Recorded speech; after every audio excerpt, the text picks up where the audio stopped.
Today we are considering the case of Henry McCabe. I first heard about this story in an interview with David Paulides, author of several books about missing persons cases. He mentioned how people can vanish at the most unexpected moments. For instance, they'll call a loved one, say something strange, and then the line goes dead. Now, in this last book of mine called A Sobering Coincidence, I talk about a number of these disappearances where the person that disappeared is on the phone with somebody as they vanish. And what they say is completely bizarre. Sometimes they'll say, "Where are you? I need you here now." Boom, phone goes dead. They're found in a river, 3 miles away 30 days later. He specifically cited the Henry McCabe case as an example. The audio recording of the voicemail Henry left for his wife is available online, and it's genuinely disturbing. Beyond the terrifying screams, there are sounds that seem almost impossible for a human to make. Let's dive into Henry McCabe's story. 32-year-old Henry McCabe, a Liberian immigrant working as a state auditor for Minnesota's Department of Revenue, lived in Mounds View with his wife Corinne and 2 daughters. Some sources suggest they had recently separated. This case has many unclear details. While his family was visiting California, Henry went clubbing on September 6th with 2 friends, William Kennedy and Kelvin Johnson. According to his friends, Henry drank heavily that night.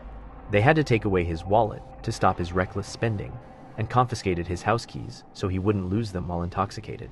When they left the club around 2 a.m. on September 7th, William Kennedy claims Henry asked to be dropped off at a gas station. Kennedy says he drove him to a Super America station in Fridley. This was strange.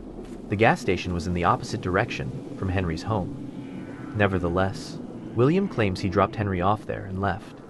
20 minutes later, at 2:23 a.m., Henry called his wife and left a deeply disturbing voicemail.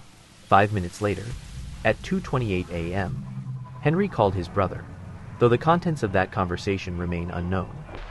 Some sources claim that during this same time frame, Corinne called Henry back. She allegedly heard him screaming that someone had shot him. However, reports about this phone call and the alleged shooting are inconsistent across different sources. Unfortunately, the complete voicemail recording was never publicly released. Only news clips are available on YouTube, but even these fragments are enough to understand that something terrible was happening. It's a voicemail unlike anything you've ever heard before. There are 2 minutes worth of noises, bizarre ones, but very little actual talking.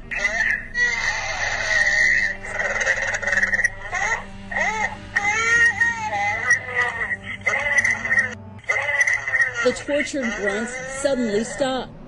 There is silence. Then someone, either Henry or another person, says, "Stop it." Henry's cell phone went dead immediately after the call. The connection couldn't have simply dropped. When he made the call, he was right next to a cell tower in Creekview Park in New Brighton. Corinne called police, and an investigation began. Officers reviewed surveillance footage and questioned William Kennedy, who claimed he dropped Henry at the gas station. The surveillance cameras showed neither Henry nor William had been at that Super America station. William then changed his story, saying he'd made a mistake. He actually dropped his friend at a different gas station, a Holiday station 2 miles away. This turned out to be true, but why didn't he just drive Henry home? The search for Henry, or at least his body, continued for weeks. Family, friends, and volunteers combed through neighborhoods in Mounds View and Fridley. For almost a month, Henry McCabe was listed as missing. On November 2nd, a kayaker discovered Henry's body in Rush Lake in New Brighton, about 4 miles east of the Holiday gas station. This is where things got truly strange. Despite Corinne's claims that Henry had been shot, there were no injuries on his body. None whatsoever. The Ramsey County medical examiner ruled the cause of death as drowning. Investigators didn't rule out suicide, as it emerged that Henry had been struggling with personal and work problems. He was behind on rent, had received a poor performance review at work, and his wife had moved to another city.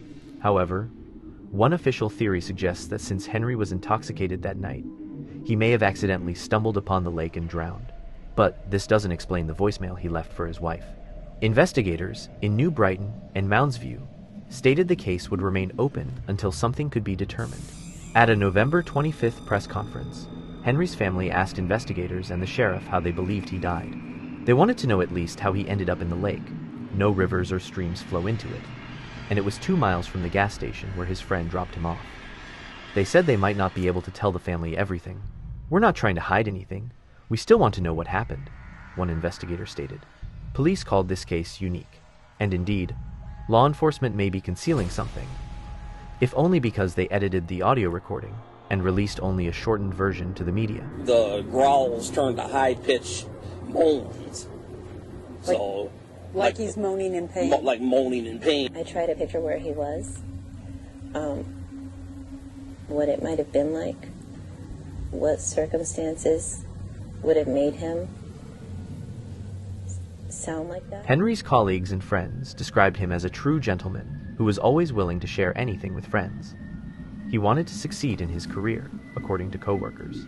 Nobody believes he would have wandered to a lake while intoxicated and voluntarily taken his own life. What theories exist about Henry McCabe's case?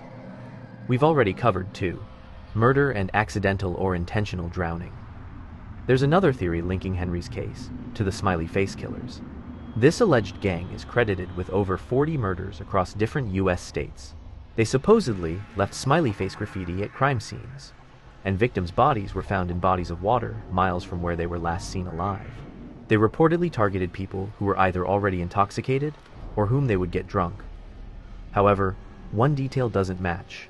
That gang killed white victims, while Henry was an immigrant from Liberia. Apparently, the feeling of law enforcement is that it's just, quote-unquote, a standard freshwater drowning, nothing unusual, other than the tape. And if you go back to what I've chronicled in the past, that there have been several times where people have disappeared being on the phone, and it's as though they're seeing something that scares them to death, or something else is happening, but there are these conversations that end suddenly and the person's gone.